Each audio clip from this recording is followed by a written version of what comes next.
Olá, colegas de turma, olá, professor. Eu sou o Matheus, integrante do grupo 1 da turma do Matutino. Nossa apresentação será baseada no artigo Síntese Total do Ácido Velerênico. A seguir, começamos com um breve índice com o intuito de apresentar os tópicos que serão abordados, baseado na estruturação do artigo citado anteriormente.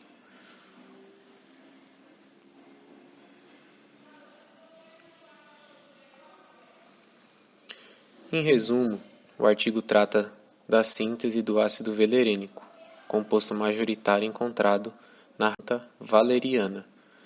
Tem sido estudado a capacidade modulatória dessa substância no receptor GABA-A, o neurotransmissor principal inibidor do cérebro, com um potencial para a descoberta de novos ansiolíticos. A síntese total parte da R-pulegona, indicando, assim, a enantioseletividade do processo, que tem como intermediário central uma acetona bicíclica, como podemos ver na imagem abaixo.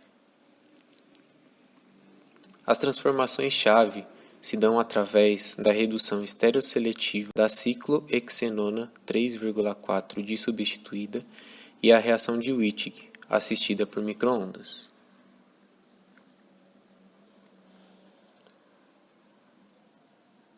A planta da qual o ácido é extraído, a valeriana, é utilizada há séculos na Europa com objetivos medicinais, como sedativo suave no tratamento de insônia, tensão nervosa e inquietação.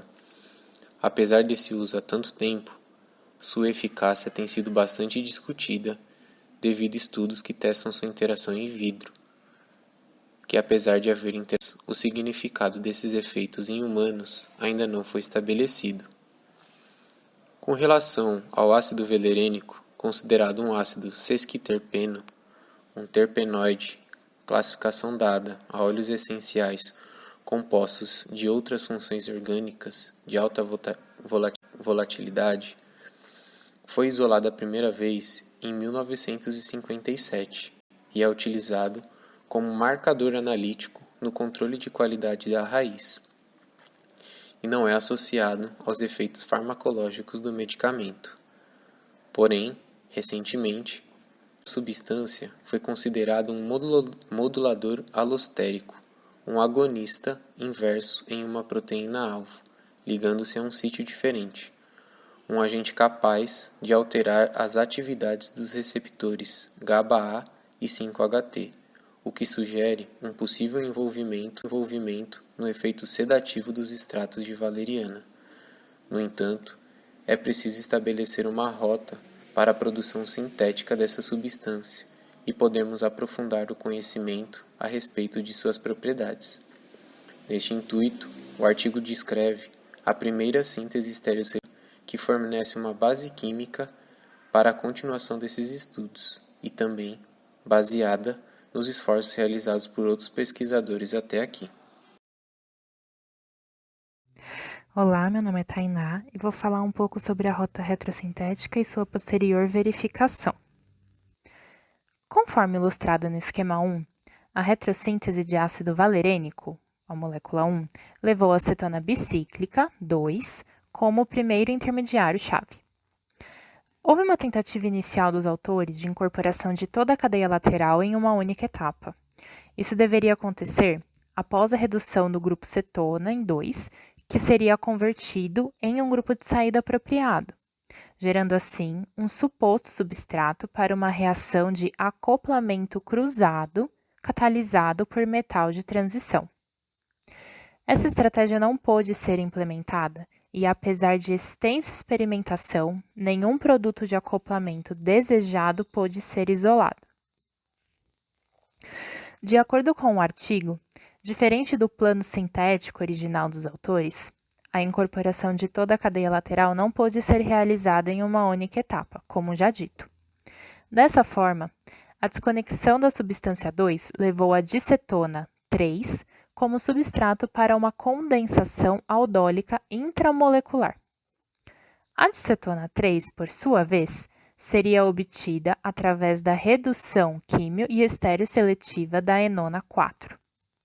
com esta última sendo considerada o resultado de uma adição 1,4 de um cuprato derivado do composto brometo, representado em 6, combinado com a enona 5, seguida pela oxidação de Saygusa.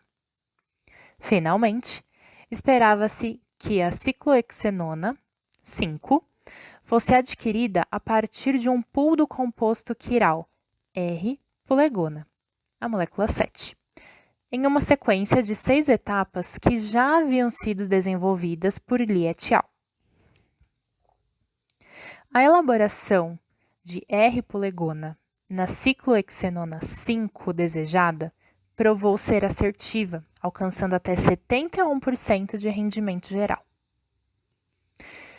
Em contraste, a adição subsequente 1,4 de um reagente cuprato derivado do brometo 6 e acetona 5, no esquema 2, exigiu uma otimização extensiva das condições de reação. Devido à instabilidade do intermediário éter TMS-enol 8 em silicagel, esta última não pôde ser purificada, mas foi diretamente submetida à oxidação de Saygusa, a fim de restabelecer a ligação dupla e produzir a molécula 9. Para essa etapa de adição 1,4, ambos reagentes de Norman derivados de Grignard, bem como cupratos de Gilman, à base de lítio, foram investigados em diferentes condições. De uma forma geral, reagentes derivados de Grignard obtiveram melhores rendimentos da molécula 9. O principal problema encontrado nesta etapa foi uma grande tendência para uma reação de homoacoplamento do tipo Urtz na etapa inicial de metilação. Esta reação indesejada exigiu a adição muito lenta do brometo 6 ao magnésio em pó, em meio THF, por meio de um robô de seringa em temperatura ambiente, com adição simultânea de um equivalente completo de 1,2 de bromo etano. Esta fase teve 6 horas de duração. Sob as condições otimizadas para a adição 1,4, ou seja, a preparação do magnésio cuprato em menos 15 graus Celsius a partir de 4 equivalentes de reagente de Grignard e 1,2 equivalente de brometo de cobre sulfeto de metil, seguida da adição lenta de 1 equivalente do composto 5 em menos 78 graus Celsius. Beta-gama-enona dissubstituída, representada em 9, pode ser obtida em rendimento de 50%. Lembrando que isso é a partir da molécula 5.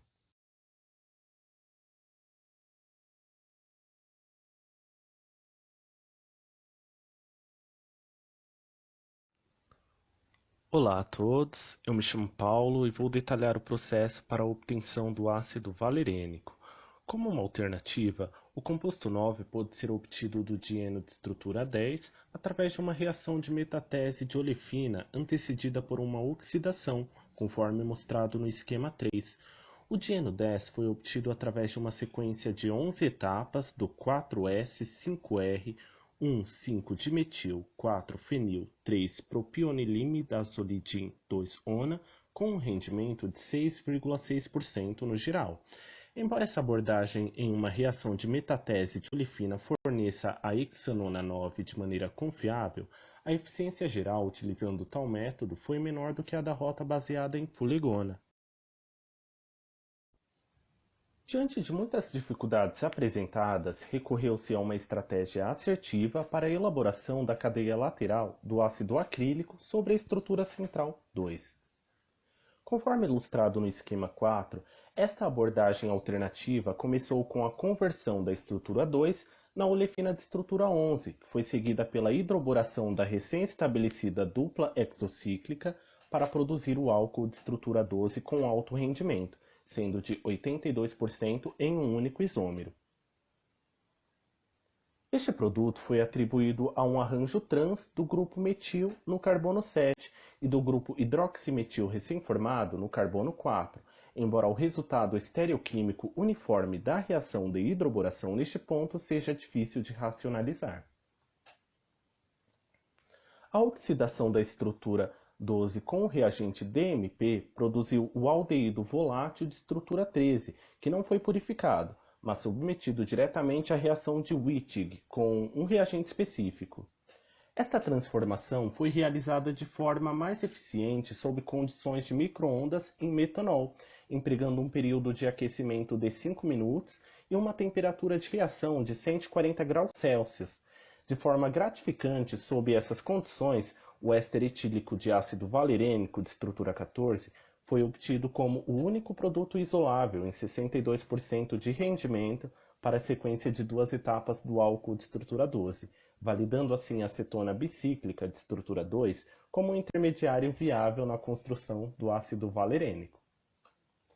A saponificação da estrutura 14 com hidróxido de lítio a 40 graus Celsius forneceu o ácido valerênico com excelente rendimento, sendo de 97%, sendo as propriedades espectrais totalmente idênticas àquelas do material obtido naturalmente. A caracterização foi realizada através da análise e purificação por cromatografia líquida de alto desempenho de fase reversa, sendo obtido um único pico para uma mistura do composto sintético com o natural, comprovando assim a equivalência dos dois compostos. A conclusão que o artigo traz dessa síntese é um rendimento geral de 6% através do processo contendo 16 etapas partindo da R-pulegona, sendo que a química desenvolvida ao longo da síntese fornece uma importante base para a síntese de análogos. Por fim, os estudos continuarão sendo desenvolvidos pelo laboratório e publicados no período devido para a continuação desses estudos.